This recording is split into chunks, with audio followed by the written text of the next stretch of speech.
bashkë me kryeministrin Albin Kurti gati 2 orë, nëse jam e saktë apo jo, dhe në fund nuk është se ka diçka konkrete sa i përket zgjidhjes së kësaj çështje. A keni shpresë se do të arrihet një marrëveshje politike ashtu siç edhe kërkohet për të arritur një emër i cili do të ishte konsensual dhe do të përfaqësonte të gjithë? Për sa politikën e kam bindjen që kam me punu edhe kam me bashkëpunu në fakt për me gjetë një president edhe për me shmangë zgjedhjet.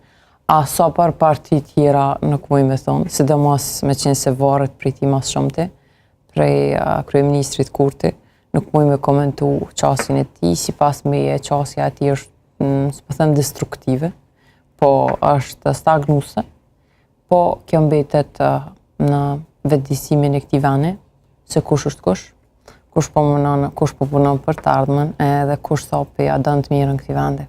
A kalon presidenti ka zyret e LDK-s se ka mbetur edhe si thënie kjo? Jo do e mos. Jo do e mos? Jo do e mos. Me këtë herë për shembull, mundet mos zgjidhë edhe pa LDK. Pa LDK. Tash o kolegu Lutfi Aziri, unë ke di për sigurisht e ka pas fjalën për konat kalume, po matematikisht këtë herë mundet me dhe mos me kalu presidenti ka LDK.